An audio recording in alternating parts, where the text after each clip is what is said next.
Olá, muito boa noite, companheiros. Começando mais um Cineclube Luiz Buñuel. Hoje é o Luiz Buñuel Tomada 60. Já apareceu aí no GC o nosso tema de hoje. Hoje a gente vai discutir a mitologia stalinista no cinema, né? Aproveitando aí a ocasião que o PCO está realizando a sua 46ª Universidade de Férias, com o curso que foi o stalinismo, análise marxista. A gente vai aproveitar aí, pegar o gancho do curso e discutir também um pouco mais do tema na questão do cinema, né? Bom, eu não apresento o Cineclube sozinho, né? Tenho os meus companheiros de sempre aqui. Eu quero começar já apresentando os camaradas, né? Começando aqui pelo pessoal de São Paulo. Sim, ele, o terror do PCO, Dudu Safadi. Olha ele aí. Como é que você tá, Dudu? Tô bem, Isaías. Izinha. Acho que você prefere assim, né? Aqueles. Bom, enfim, boa noite pro pessoal de casa que tá assistindo aí. Se estiver assistindo ao vivo ou independente do horário, né? Se estiver assistindo no Sinal 24 horas também. Aquelas coisas, né? O pessoal lembrar do pessoal deixar o like na transmissão ao vivo, também no vídeo que vai ficar na grade da sua TV. Comentar o que tá achando do programa, tal, compartilhar para os amigos, para as pessoas, né? Se inscrever no canal da Cabelo Operário TV. E aproveitar agora também que está tendo a 46ª Universidade de Férias para se inscrever no curso, né? O Isaías vai dar mais detalhes daqui a pouquinho, mas só lembrando, né? Exatamente. Bom, e diretamente do Rio de Janeiro, temos também os nossos companheiros Caetano Albuquerque e Paulo Henrique. Vou começar aqui com o Caetano. Boa noite, Caetano. Tudo certo?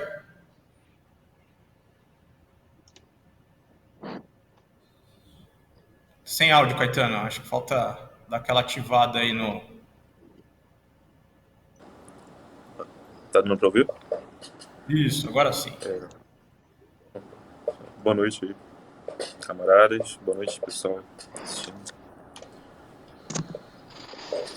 Também Paulo Henrique. Tudo certo, Paulo? Como é que tá? Boa noite, Isaías. Tudo bem? Boa noite, companheiros. Boa noite a todos os nossos ouvintes. Boa noite ao eterno Dudu Safado, sempre presente. Safade. Não, a gente pode mudar. A gente pode mudar se for necessário. Mas ele gosta. É que o pessoal vai achar que eu sou algum tipo de pervertido, né? Falando, mudando o sobrenome. Mas é isso. Bom, o nosso glorioso Dudu Safadi já deu algumas dicas aí, né? Para o pessoal curtir, compartilhar o vídeo. Não deixar aí de fazer os seus comentários, né? O pessoal pode dar dicas de temas para o Cineclube Luiz Buñuel, né? Dicas de filmes, né?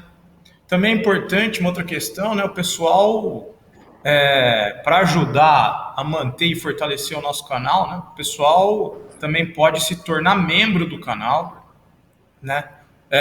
Vamos lembrar que o nosso canal é um canal independente, um canal operário, não tem financiamento dos grandes capitalistas, ele depende, sobretudo, do suporte, da ajuda financeira dos seus apoiadores. Então, você pode se tornar membro do canal clicando aí no botão embaixo do vídeo, seja membro, né? Esse mesmo botão também está lá na página inicial da Causa Operária TV, né?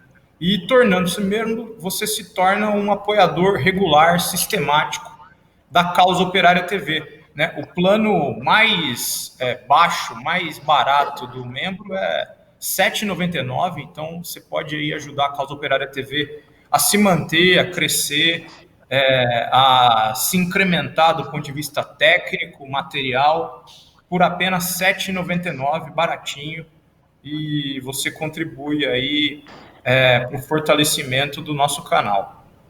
Bom, dando os recadinhos iniciais aí, a gente já pode entrar propriamente no tema do nosso Cineclube de hoje, né? Já anunciei, o Cineclube de hoje discute, sobretudo, o stalinismo do ponto de vista da sua utilização do cinema como instrumento de propaganda, né?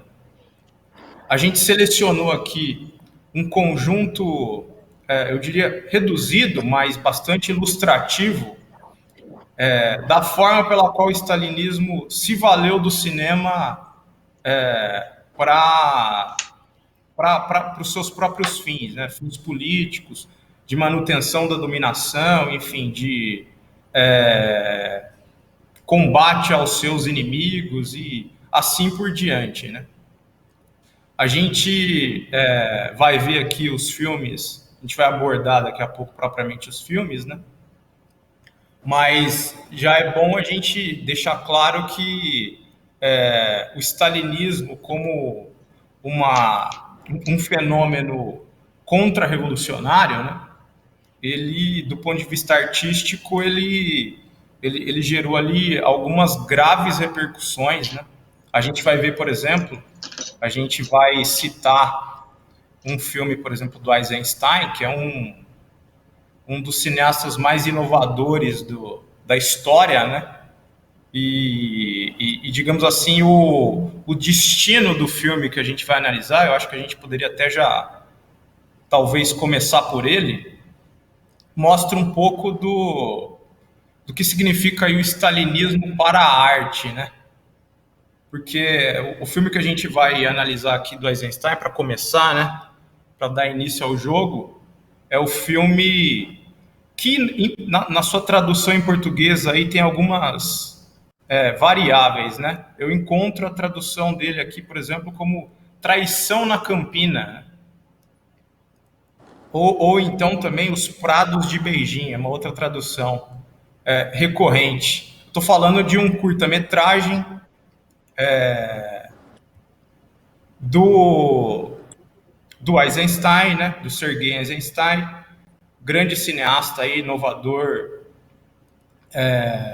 do cinema, né? Inovador nas questões técnicas da montagem, enfim, um revolucionário aí das artes, né? O filme que a gente menciona, ele é um curta-metragem de 1937, né? E que, enfim, a gente vai até discutir o pano de fundo dele aí, mas eu gostaria de começar por essa questão, porque mostra aí um pouco digamos assim, do bloqueio, né, que o stalinismo impôs ao desenvolvimento artístico em geral, né? A Revolução Russa, ela, digamos assim, libera as energias artísticas que estavam, de certa maneira, represadas ali pela sociedade czarista, né? É nessa toada que surgem aí, digamos assim, uma quantidade muito grande de inovações artísticas em ramos variados, né? Ramo da poesia, da literatura e do cinema propriamente também. O Eisenstein talvez seja talvez não, certamente o grande inovador, né, no campo do cinema. E com a dominação stalinista, né, a gente já nota que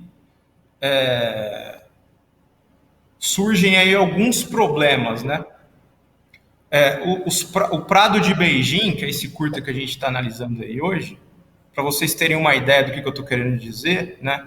Ele é um filme que ele foi inicialmente financiado pelo aparato político soviético, né? O Eisenstein filmou e tudo mais, só que imediatamente depois ele já foi censurado, né? E os seus materiais, os rolos, a sua película, né? Não se sabe muito bem o paradeiro que ela teve, né? Não se sabe se ela foi destruída. Tem algumas teses aí que falam que ou ela foi destruída durante a Segunda Guerra Mundial, ou ela foi destruída aí pelo aparato stalinista, enfim, ou se perdeu, não se sabe muito bem. O fato é que aquilo que a gente tem acesso hoje como o filme é, na verdade, uma montagem feita posteriormente a partir de alguns fotogramas fixos que restaram da gravação, né?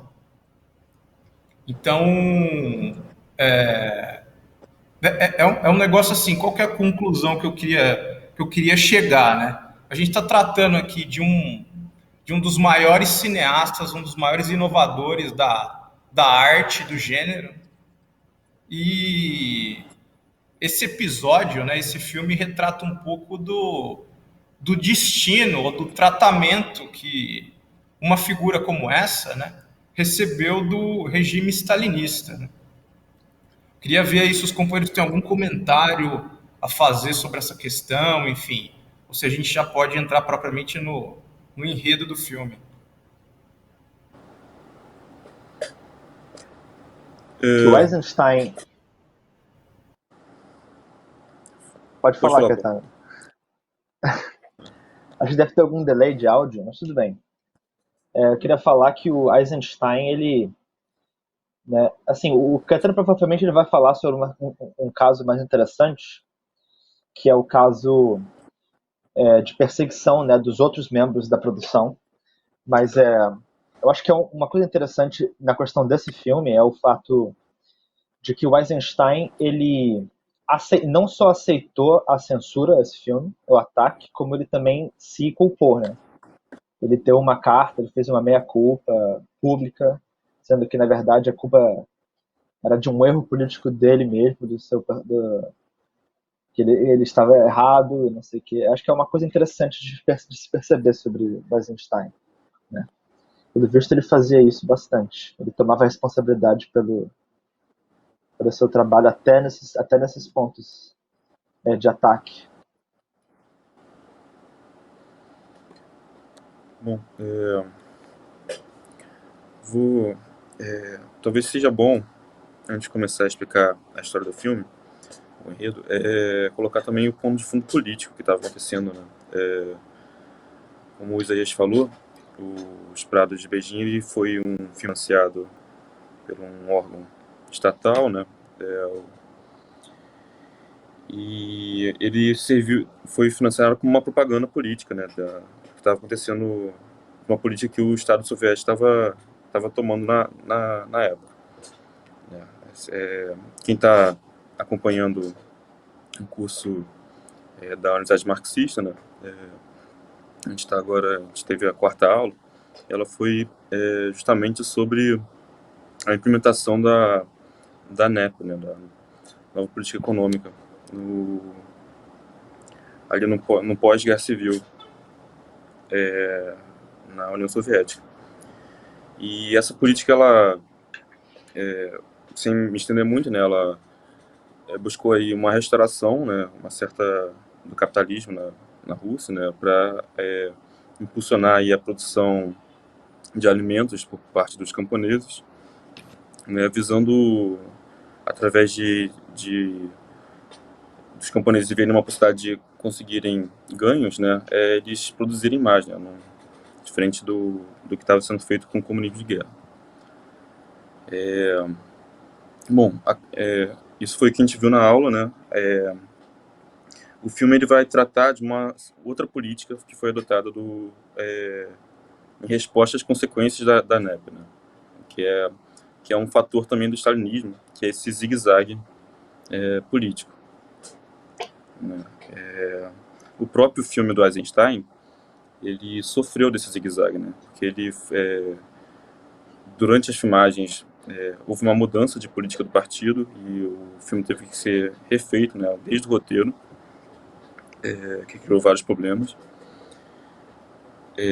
Mas o filme ele trata da questão dos kulaks, né?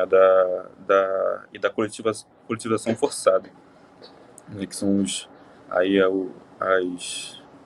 as fazendas, as as fazendas, né, os agricultores, né, em coletividades, né, e os camponeses mais ricos, né. Tinha uma disputa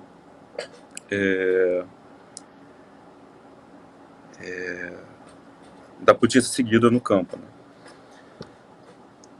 A questão do filme, ele vai mostrar aí, através, né, ele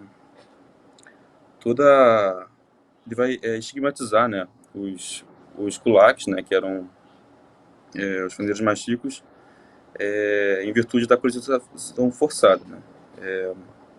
Você pega aí o filme começa com um pai e um filho, né, no enterro da mãe, né. Essa mãe ela foi morta pelo pai, né, violentamente.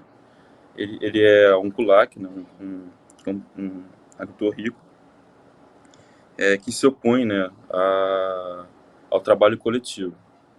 E é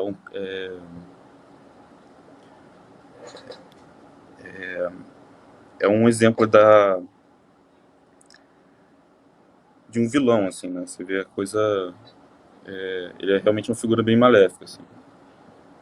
E não sei se o Isaías podia falar um pouco também do filme, que é um tema bem abrangente.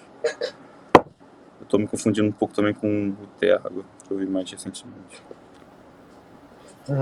Sim, não, o pano de fundo do filme você estava descrevendo bem, né? A história mostra esse filme, né? Ele foi encomendado pela Juventude Comunista da União Soviética, né? E o protagonista do filme é um garoto, né? Inclusive ele na verdade é de uma organização ainda que agrupava os jovens com menos de 14 anos, né? É uma organização menos conhecida, mas cujo nome, assim, na tradução brasileira, seriam os pioneiros ou algo do tipo, né? Os Jovens Pioneiros Comunistas. Isso, exato.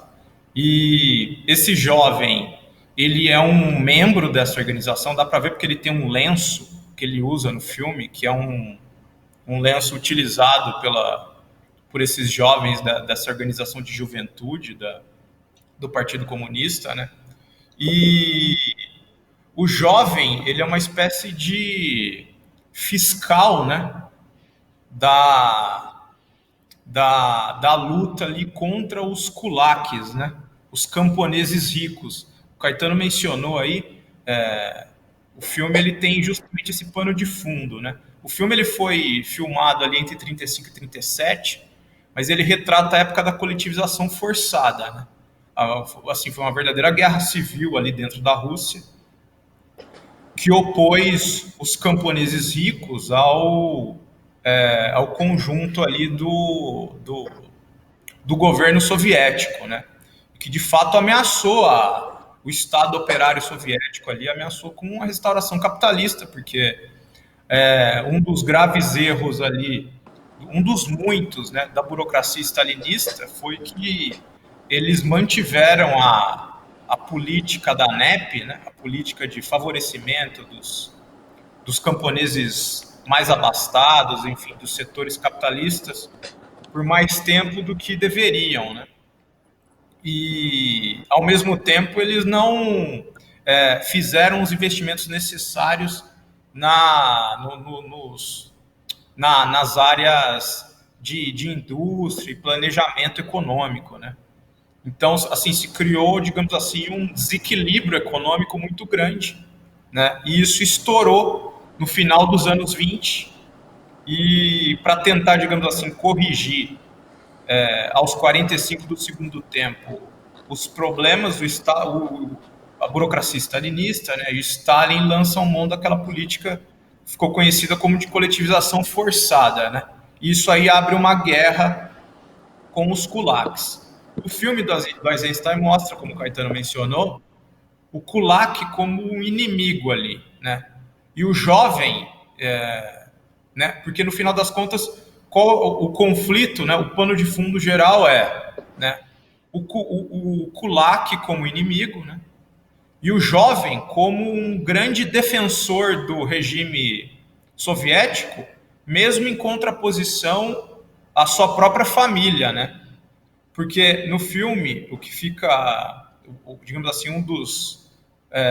o enredo dramático do filme é que o jovem ele se rebela contra o próprio pai, né? Se rebela não, ele no fundo ele denuncia o pai, né? O pai ele é um simpatizante dos kulaks, né? E o jovem denuncia o pai, se contrapõe ao pai, né? Os kulaks já haviam, o filme começa com o garoto no enterro da sua mãe, né? A mãe havia sido morta pelos kulaks já, né? E o garoto é um defensor, digamos assim, é uma espécie de ícone, né? De emblema da defesa ali do regime soviético contra os inimigos, né? E ele assim, ele é justamente um emblema porque ele está disposto, os deveres para com, digamos assim, o regime soviético são superiores aos deveres familiares, né? Porque no fundo, né, na relação dele com o pai e na relação dele com o regime político, o regime político tem prioridade, né? E no fundo, assim, fica claro ali qual é a propaganda embutida, né? No, no, na peça aí do Eisenstein, né? É uma coisa meio... Primeiro que tem aquele ar stalinista da delação, né? Que é típico desses regimes ditatoriais, né?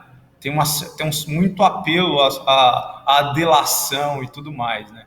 O garoto, ele é uma espécie de vigia aí, de fiscal, de delator, né? No final das contas.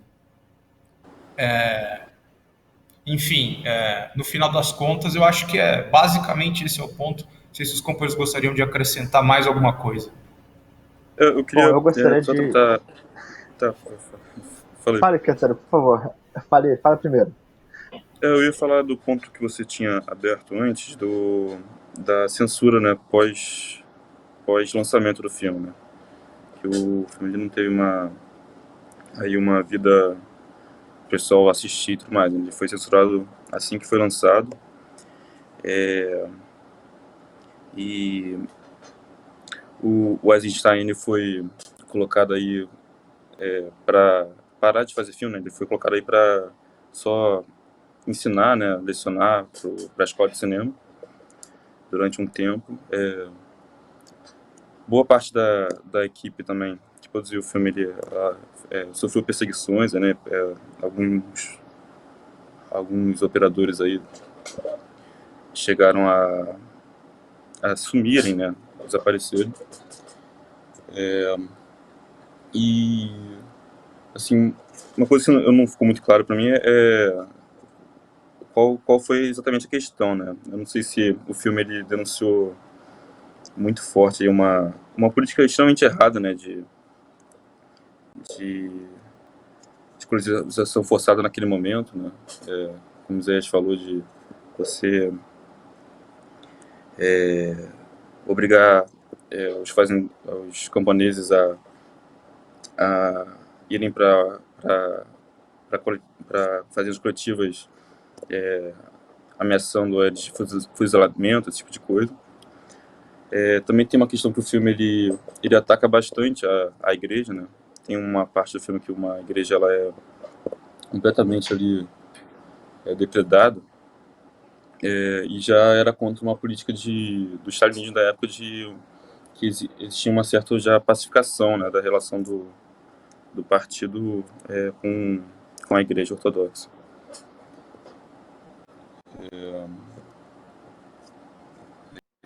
Mas me parece também ali pesquisando que essa cena da igreja que é uma cena que rendeu bastante, né? Me parece que esse foi justamente um dos pontos aí que obrigou a a mudança aí mudança de roteiro no filme, né?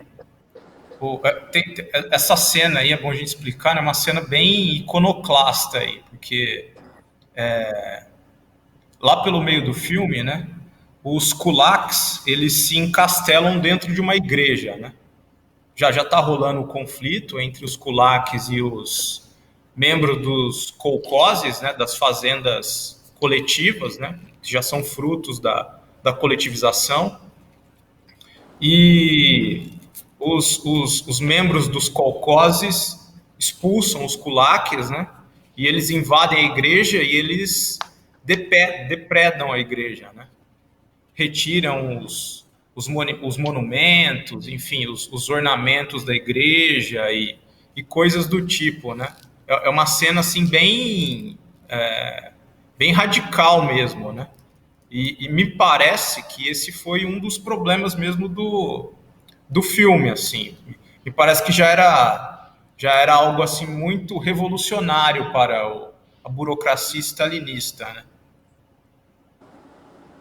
E me parece que foi um dos problemas aí, porque no final das contas o filme ele acabou nem sendo, assim, não foi visto por ninguém, a não ser o pessoal ali, Censores. pessoal, digamos assim, do aparato oficial, né? Ele não foi apresentado ao público e tudo mais. O filme já foi censurado antes de ser lançado, né? É verdade, né? E assim, só dando um pouquinho mais de ênfase nos aspectos propagandísticos do filme, o Kulak, que é o pai do garoto, né? Ele é retratado como se fosse um completo psicopata maluco, né? Ele é uma pessoa realmente maléfica, no sentido literal da palavra. E você vê que ele é um religioso, né?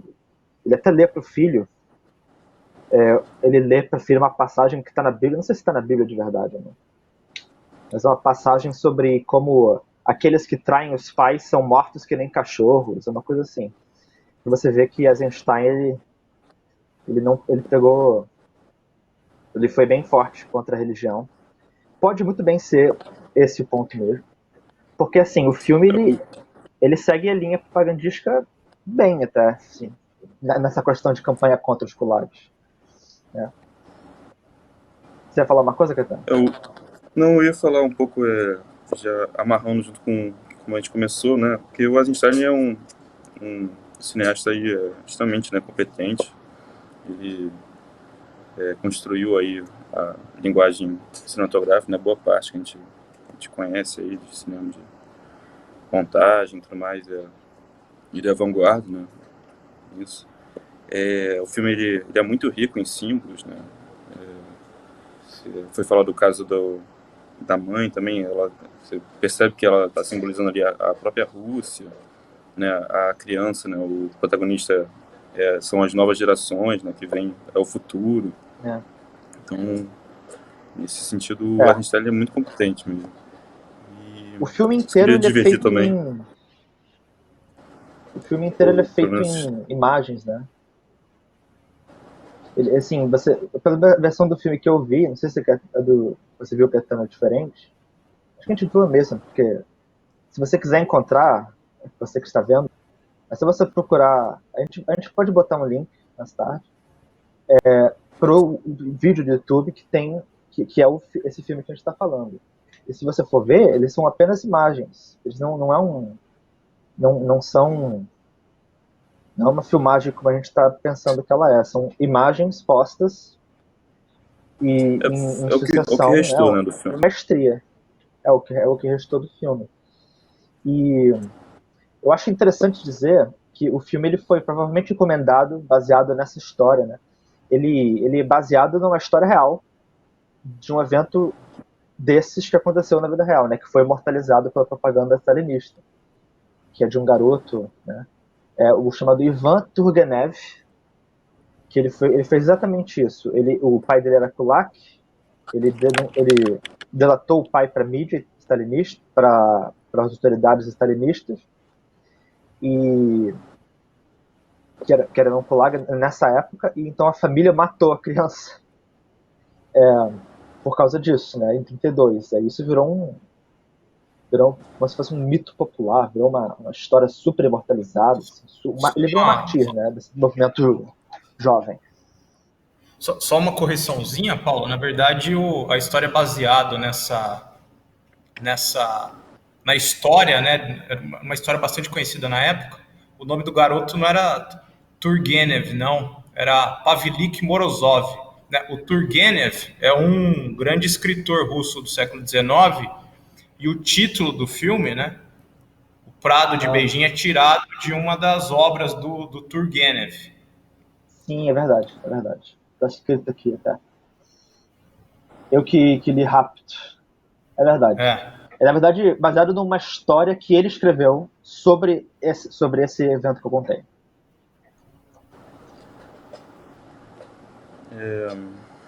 Pavlik Morozov, exatamente. E também falar, para analisar aqui, mas eu não sei, eu tenho uma avaliação um pouco diferente da questão do Eisenstein, ele se fazer uma retratação, né? Eu não vejo assim com uma atitude tão errada, né? No momento ele estava no meio de um regime ali completamente opressivo, né? Perseguir as pessoas. Eu não acho que tem que levar muito a sério o que ele escreveu numa carta, falando que pedindo desculpa, não sei. Acho que ele mesmo não devia estar falando nada além da boca para fora. Não, mas em relação a essa questão, né, da autocrítica, né, que era algo muito recorrente ali nos períodos mais difíceis, mais opressivos do período stalinista e tudo mais, era muito comum esse tipo de coisa, né? E eu acho assim, se tratando do Eisenstein, acho que a gente tem que usar aquele critério, né, que é muito comum para análise aí de determinadas figuras do ramo das artes, né? O Eisenstein, antes de qualquer outra coisa, ele era um cineasta, né? Ele não era um dirigente político, ele não tinha muitas responsabilidades políticas, né? Eu, por exemplo, tendo a acreditar, porque esse tipo de coisa aconteceu também nos processos de Moscou, nos expurgos. Eram muito comuns as confissões de crimes, né? Aquelas confissões absolutamente forjadas, né? Conquistadas na base da tortura, das ameaças contra familiares, né? Enfim, vários dirigentes confessaram ali em meio aos processos de Moscou, aos expurgos stalinistas, né? Isso era muito comum. Isso aí ocorria também com o pessoal do ramo das artes aí, né? Eu concordo. O Eisenstein publicou essa carta aí reconhecendo o erro de interpretação dele, falando que ele cometeu um erro, que ele não seguiu a linha correta na realização do filme, coisas do tipo. Sem dúvida que isso aí já mostra um ambiente, digamos assim, já mostra o nível, a atmosfera em que o artista era obrigado a produzir, né? É evidente que um ambiente desse é um negócio sufocante, né, para a produção artística, né? E sem dúvida eu acho que esse tipo de consideração, né, sobretudo para fins de interpretação da obra, coisas do tipo, não servem para muita coisa, né? Isso aí, de fato, era o Eisenstein tentando sobreviver ali. Acho que ele não tinha muitas perspectivas, né? Eu acho, por exemplo, que esse critério que a gente adota para analisar, por exemplo, essa atitude do Eisenstein, ele já não deve valer para quando você analisa um dirigente político, né? É só você pegar, por exemplo, o Trotsky. O Trotsky, ele em nenhum momento ele capitulou, né? Fez autocrítica forçada e coisas do tipo, né? É um dos... Né, é diferente, por exemplo, do que aconteceu com outras figuras, inclusive da oposição de esquerda, né? Outros dirigentes bolcheviques que não aguentaram a pressão stalinista, né? Que era de fato um negócio complicado, não era nada fácil e não deve ter sido, porque os dirigentes bolcheviques não eram assim iniciantes ali na arte da política, né? Mas, de fato, assim, do ponto de vista político, não dá para você falar que é uma atitude correta você, sei lá, salvo em circunstâncias muito excepcionais ou coisas do tipo, você fazer esse tipo de coisa, né? Mas, de fato, com relação a Eisenstein, me parece que era a tentativa de sobreviver, né? Tentativa ali de sobreviver como cineasta, produzindo, enfim. Eu também acho que a gente não deve, digamos assim, apontar o canhão para o Eisenstein e condená-lo por esse tipo de coisa, enfim.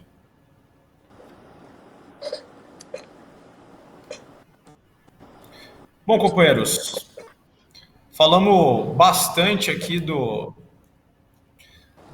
Prado de Beijing, né? Vamos entrar no próximo filme, que tem basicamente o mesmo pano de fundo, né? Que é o filme Terra. Eu queria até passar para o Caetano comentar um pouco do filme, que é um filme também de um diretor importante, né? Que para o cinema soviético e mundial também, uma figura próxima, inclusive, ali, do ponto de vista artístico do Eisenstein, enfim, figura importante também, e mostra um outro caso do artista em meio à dominação stalinista, né? Passa a bola aí pro companheiro. Bom, Terra também ele é um pouco mais anterior ao Prado de Beijing. Ele é de 1930. Ele é dirigido ele pelo Alexander Tuvichenko, né? Não sei se eu estou pronunciando certo. Os nomes russos são meio complicados.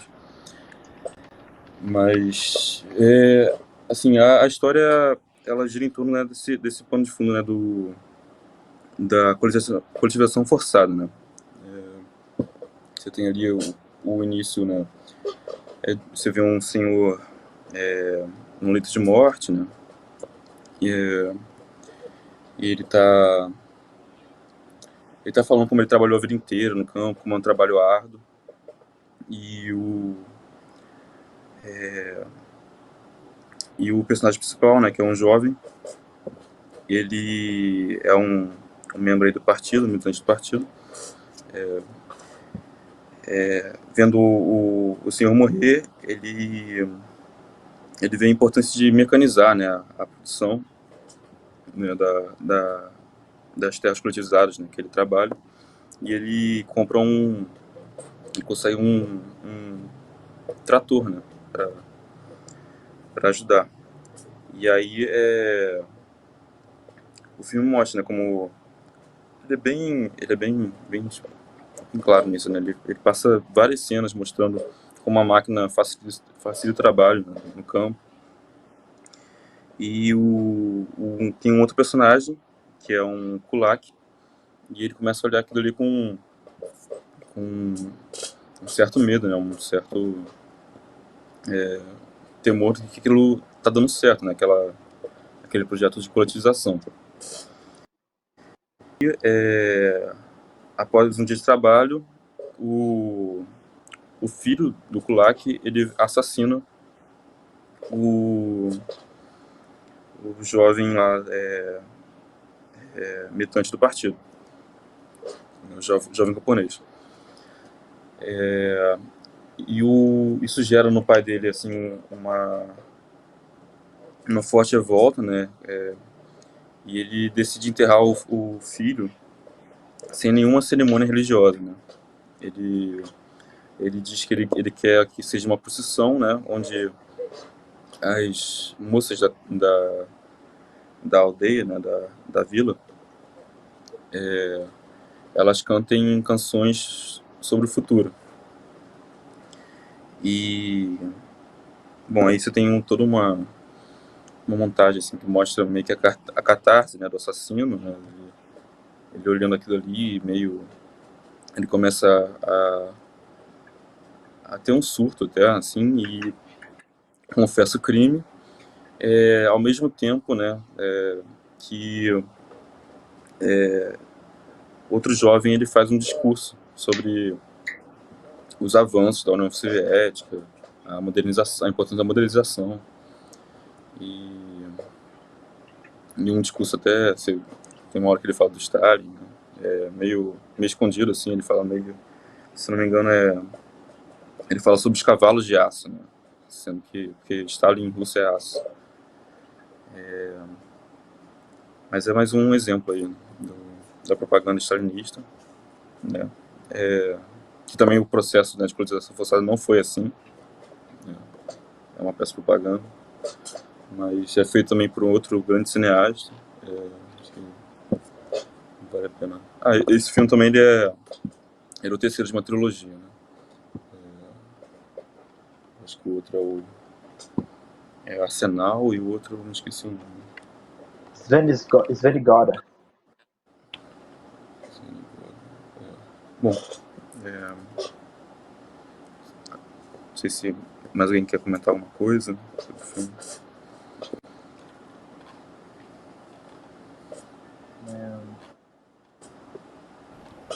Assim, acho que o filme tem uma cinematografia muito bonita, né? Fala um pouquinho da cinematografia do filme, coisa muito, eu não diria completo, é muito bonito o filme, bem produzido. E ele foi atacado depois desse filme pela mídia stalinista, né? Assim, a gente não conseguiu averiguar exatamente o motivo específico desse ataque. Eu vi isso. Posso falar? Então, o filme ele toma uma instância claramente assim, anti os kulaks. Os kulaks eles são os antagonistas do filme e tudo mais. E você vê que você botar tratores e modernizar o campo a partir de uma coletivização do tipo que não aconteceu na vida real, né, porque o filme não está mostrando isso, como ela houve, elas são claramente elas se encaixam bem na campanha, né, do Estado Soviético, mas mesmo assim ela foi atacada, provavelmente porque assim, você vê no filme que eles tentam botar, mesmo que os colegas sejam antagonistas, eles tentam, o Alexander Dovchenko, ele tenta botar os dois lados, assim, numa posição mais crítica, uma posição menos bom e mal, né? Você vê que há discussões entre os kulaks, eles interpretam a situação, os camponeses também, sabe? Não é uma coisa que nem os filmes que a gente vai falar mais tarde, são, assim, uma coisa tenebrosa de simplificação. Mas, assim, a gente só pode especular, né?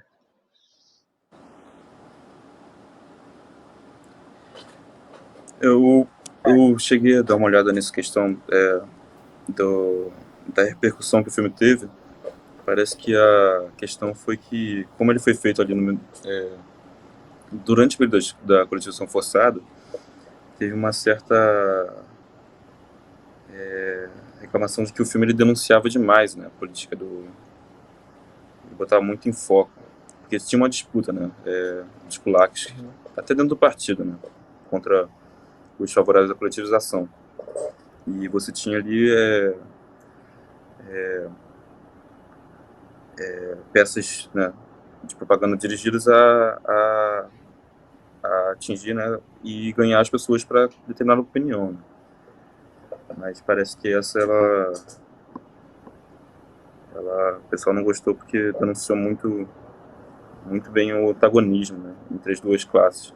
É também no período que a União Soviética, a política era falar que ela já tinha atingido o socialismo, né, não existia mais classes sociais, né, na União Soviética. E é engraçado, né, porque a recepção do filme, sobretudo no âmbito do aparato stalinista, é muito similar ao que aconteceu com o filme do Eisenstein que a gente comentou anteriormente, né? O filme, de certa maneira, ele até dá para você ver que o diretor ele não está querendo fugir muito da linha política central ali, advogada pelo pelo aparato burocrático, né? Ele mostra os kulaks como os antagonistas da história e tudo mais, mas ainda assim, né, parece que retratar um fenômeno ali da luta de classes é muito inconveniente para a burocracia, né? Parece que, assim, ao analisar esses filmes e ao ver um pouco da recepção que eles tiveram, porque, assim, o filme também foi muito sabotado pelo aparato soviético. O Dovzhenko, ele, inclusive, assim, diante da repercussão negativa que o filme teve das autoridades políticas, né, ele teve um colapso nervoso, ele teve que sair ele é ucraniano, né? Teve que sair ali do seu local, teve que ir para a Europa, enfim, ele teve também vários problemas, né, com relação a isso. E dá um pouco também da medida, né, do nível aí de asfixia, né, que a produção artística tinha na época. Porque, assim, a crítica em geral considera esse filme do Dovzhenko como o melhor dele. Eu particularmente, eu conheço pouco da obra dele, eu tenho que confessar aqui. Mas, assim, muita gente fala que assim, é algo muito parecido, assim, é algo do mesmo nível do Eisenstein, coisas do tipo e tal, né? Do ponto de vista visual, técnico, do ponto de vista das inovações e tudo mais, enfim, é um filme bastante positivamente considerado, mas, e mesmo assim, do ponto de vista da mensagem política, que você vê que tem um esforço ali para não contrariar de maneira fundamental as linhas políticas elementares ali da burocracia, né? Mas mesmo assim ele não ele ainda, digamos assim, muito eu diria, não vou dizer artístico demais, mas dá para ver a partir desse tipo de coisa que o que a burocracia stalinista queria era algo era uma produção seca mesmo, assim, opaca, né? Meio sem vida, meio algo mesmo assim, dá para você ver que é algo assim, uma podridão total, né? Aquilo que a burocracia soviética stalinista desejava, né? Porque mesmo essas obras que você vê que tinham um esforço para se adequar, elas não conseguiam se adequar, né? Porque ainda tinha um elemento artístico autêntico nelas. E esse elemento autêntico, de certa maneira, não conseguia se adequar à configuração política ali do Estado, né? Enfim, me parece um pouco isso, né? Eu concordo plenamente. Você pode ver o decaimento, você pode ver a tentativa de criar uma arte dita, né, proletária de um laboratório, né, que era exatamente o que eles estavam tentando fazer. Eu acho que isso se encaixa bem nos próximos filmes que a gente vai falar, né? Não sei se vocês companheiros ainda querem continuar falando desse filme, talvez valha a pena, mas você consegue ver quando um filme se adequa bem na quantidade de prêmios Stalin que eles recebem, né? São os próximos filmes que a gente vai falar da nossa vamos entrar neles já. Trilogia. Vamos entrar neles já. Apresenta eles aí, Isaías. Bom, a gente discutiu agora dois filmes que, de certa maneira, têm uma atitude, eles ficam numa posição meio de ambiguidade com relação à burocracia stalinista, né? Eles têm um certo, eu diria assim, do ponto de vista relativo, algo relativo a essa minha afirmação, mas eles têm, de certa maneira, um conteúdo que daria para se adequar, daria para passar, né, no filtro ali da burocracia stalinista, mas mesmo assim, por razões artísticas, formais e até mesmo de conteúdo, né, eles não conseguem passar. Mas a gente também tem agora, eu acho que é um ponto importante do programa de hoje, a gente tem os filmes que, de certa maneira, são os mais representativos e ilustrativos da propaganda stalinista, né? Aí sim, aí a gente já não se trata mais de filmes que sofrem censura, cujos rolos, cuja película somem, são inundadas em algum tanque d'água, ou são queimadas, ou ninguém sabe o paradeiro, enfim. Aqui a gente já entra no terreno dos filmes que são mais do que qualquer outra coisa, né, instrumentos de propaganda da burocracia stalinista, né, instrumentos de exaltação do principal representante dessa burocracia, né, Stalin. E a gente selecionou aqui, né, uma trilogia de filmes do diretor Mikhail Chiaurelli, né, filmes que são lançados mais ou menos ali em meados dos anos 40 até o início ali dos anos 50, né? Filmes que não tem outro objetivo que não exaltar a figura do Stalin, né? Colocá-lo ali na figura de grande dirigente político, né?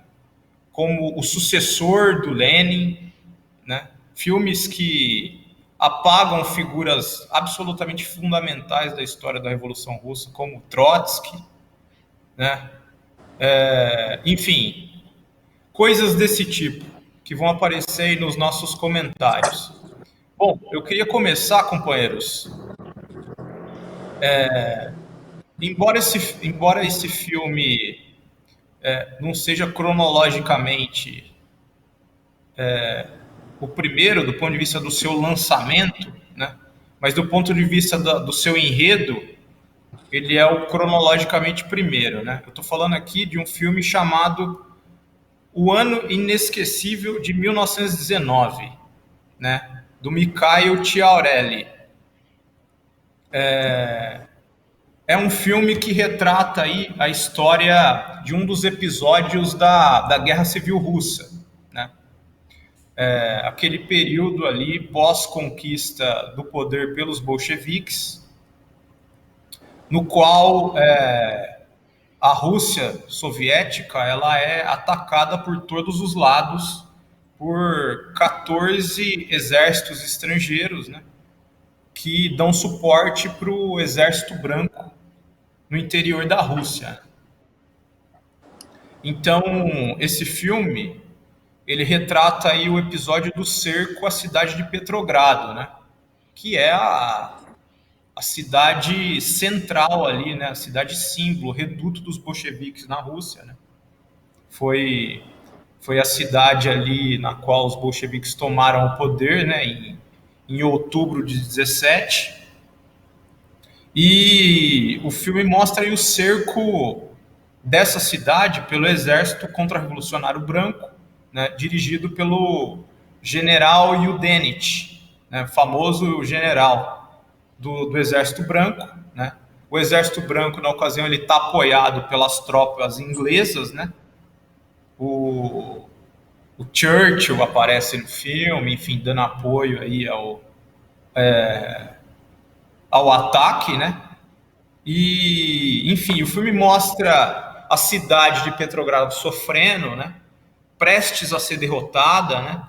Os soldados desmoralizados, um plano de evacuação, de retirada, ele é cogitado, enfim. O filme, inclusive, do ponto de vista político, você vê aí as intrigas stalinistas comendo solta, né?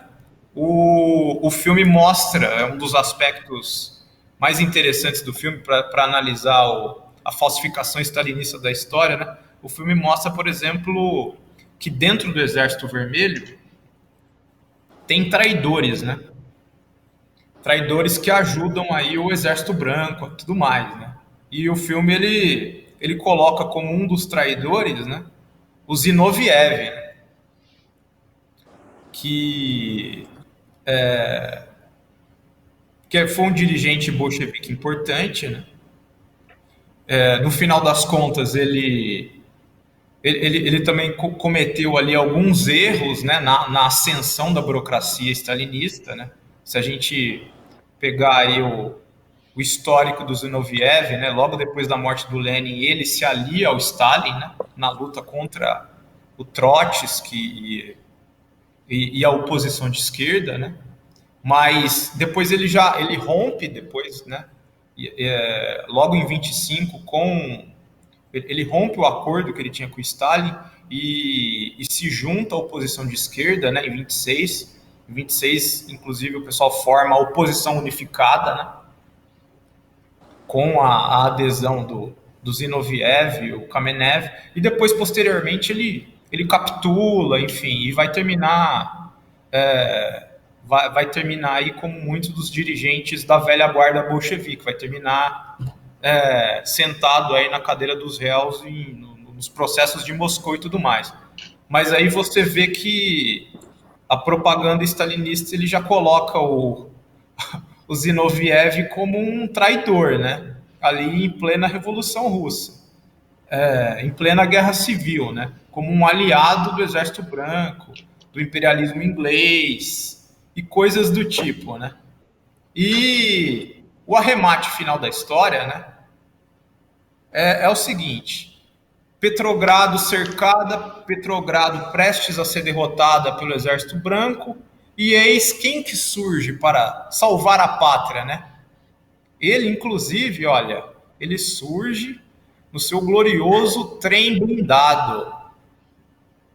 Eu queria até pedir para a produção, a gente selecionou aí um trechinho do filme, né? 2 trechinhos do filme, para vocês verem o nível a que chega a propaganda stalinista e o nível de perversão da história. Vamos ver o que vocês acham desse trechinho. Pode soltar a produção.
Bom, tá aí. O glorioso Stalin chegando no seu trem blindado para salvar a pátria, salvar o time ali que está sendo derrotado. Bom, só um pequeno esclarecimento antes de passar a bola para os companheiros. Nesse último trecho, vocês viram que tinha uma musiquinha. Uma musiquinha meio alegrinha, até meio cômica, né? Essa música, eu tive que inserir ela no filme, porque o filme original, a trilha original do filme, a gente não conseguiria passar aqui no Cineclube por conta dos direitos autorais, né? A trilha original é uma música mais épica. Essa música que eu coloquei acabou dando um ar meio cômico no negócio e tal, mas no final das contas é uma perversão de responsabilidade minha aí. Mas, no final das contas, aquilo que eu queria mostrar é o glorioso Stalin no seu trem blindado. O que vocês acham disso aí, companheiras? Muito bonito. Realmente, o grande Stalin, salvador da pátria.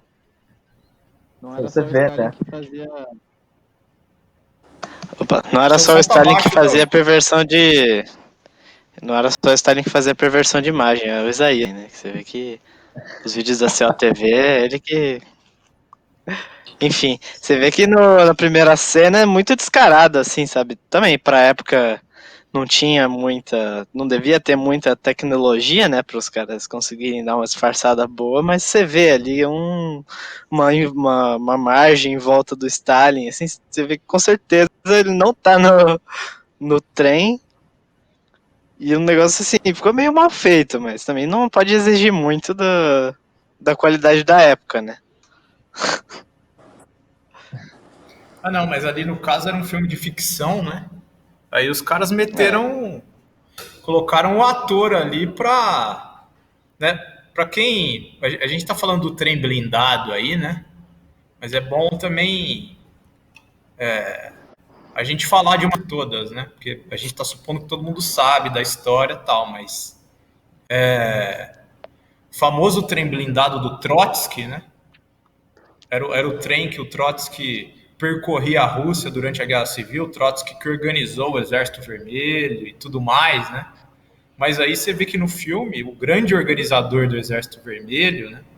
Aquele que percorria a Rússia no trem blindado era o camarada Stalin. E o Trotsky nesse filme aí, hein? Cadê ele? Pergunto para os companheiros. Realmente. O camarada Trotsky, ele foi caretado pra longe do filme. Senhora. Se fosse feito hoje, assim, é capaz de botar até o troço no lugar do Stalin. Né? Tem até aquela série do Netflix, não era do Netflix, é da Netflix, né? Do Trotsky que mostra o Trotsky, né, no trem blindado, e quem realmente agia com as operações do Exército Vermelho era ele, né? As versões todas que ele fazia dentro daquele trem, né, que a série mostra também.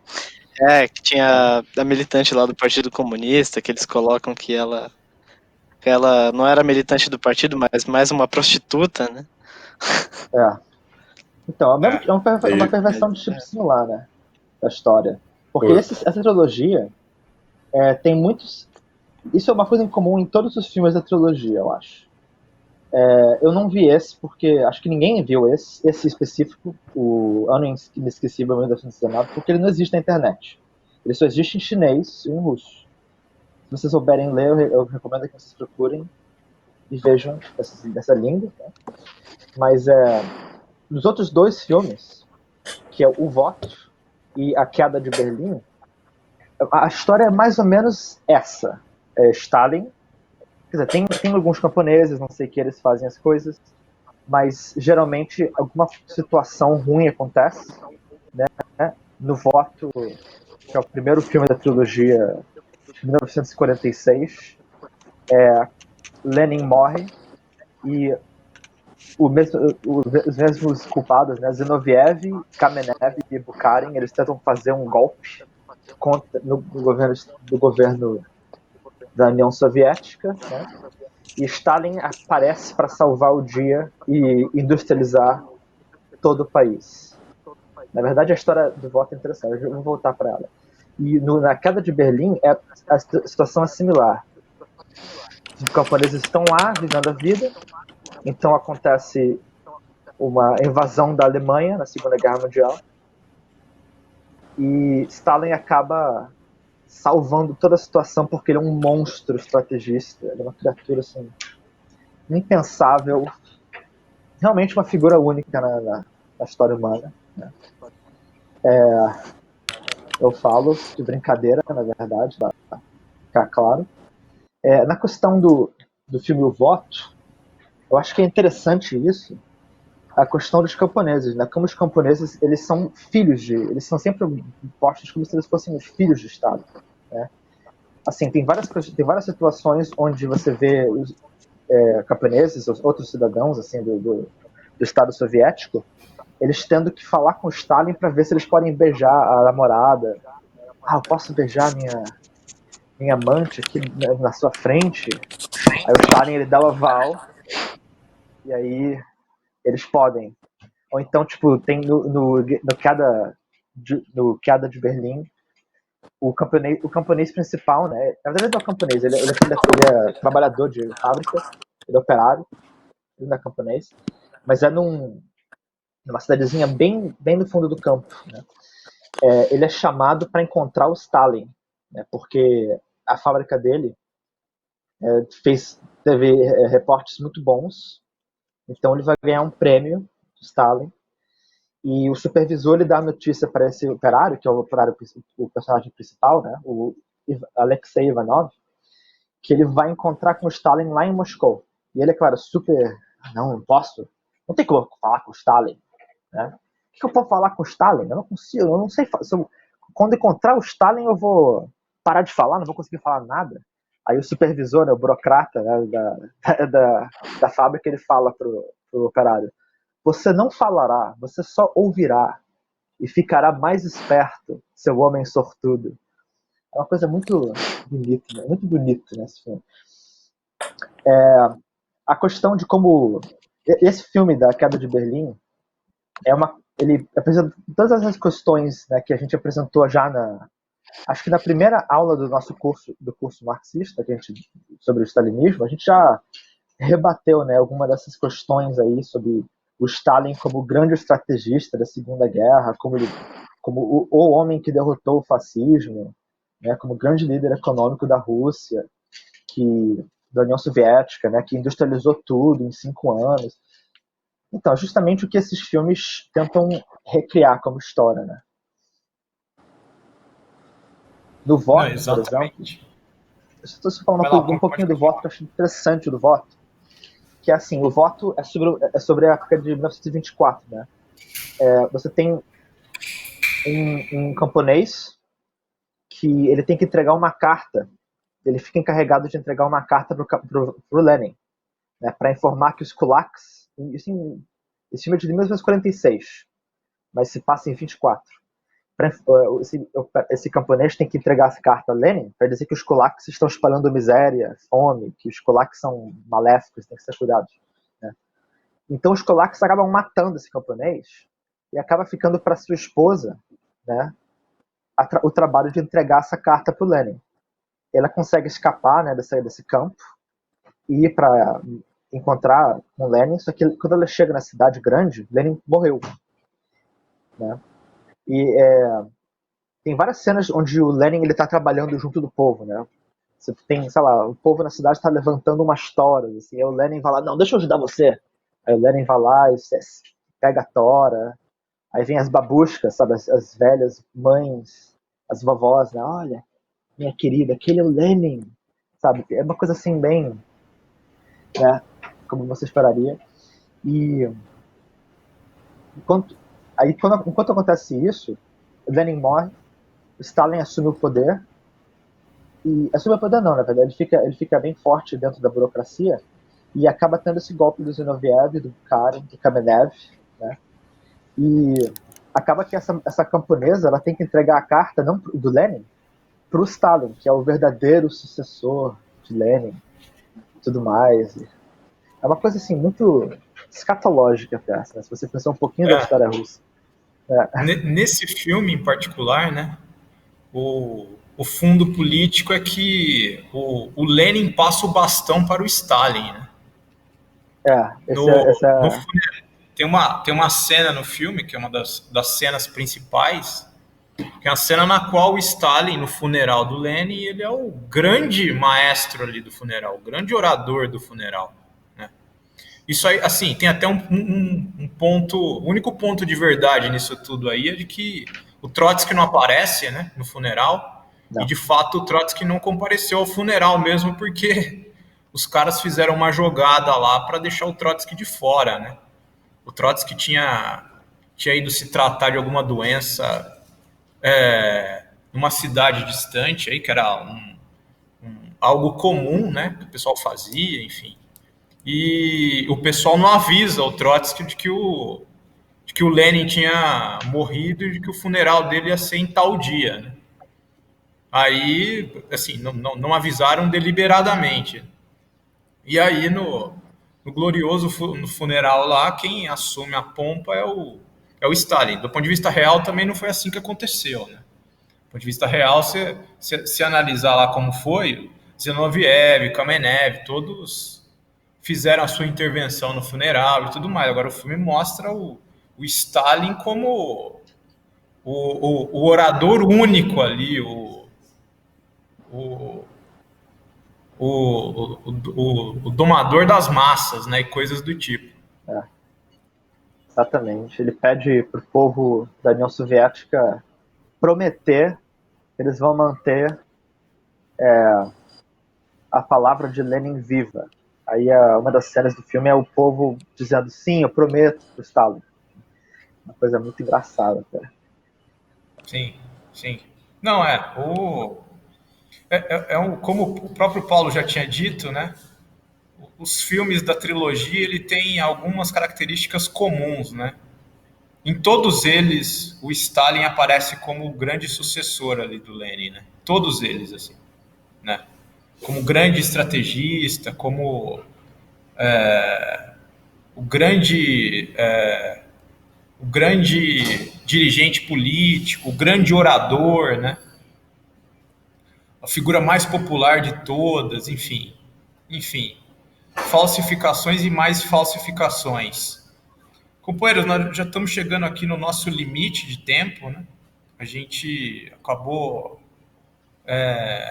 comendo um pouco aqui o nosso comentário, sobretudo com relação à queda de Berlim, mas eu acho que a gente conseguiu dar as coordenadas gerais aí dos filmes que compõem aí a trilogia do Chiarelli, né? E eu acho que por hoje isso aí dá conta do recado, né?